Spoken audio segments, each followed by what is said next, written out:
Welcome to the greatest 1 minute in robotics, the 2012-2013 game, VEX pilot program, Rings and Things. The pilot game field is played on the 4-foot by 8-foot field.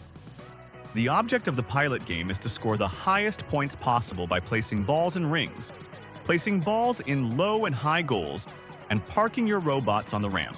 There are 8 rings, 4 red, 4 blue, all located in the middle of the field. There are 36 tennis balls. 8 teams start on opposite ends of the ramp. Robots will begin the match at the predefined starting positions. A ball scored in a low goal is worth 1 alliance point. A ball scored in a long goal is worth 3 alliance points.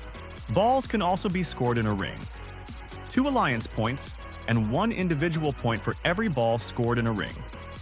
Rings are not scoring objects, but they are goals for the balls to be scored in. Low goals are 3 inches long. Long goals are 7 inches long. At the end of the match, the individual score is added to the alliance score for each robot's final score for the match. Each match will last for 60 seconds. Each team must have 2 drivers in every match. Between the 35-second and 25-second mark of the match, the first driver must give the controller to the second driver. The pilot field does not have a field control system, so teams need to be careful to not start their matches early. Each robot must start within 13 inches by 20 inches by 15 inches and can extend vertically once the match starts. There is no possession limit. The match will be scored once field objects and robots have come to a rest.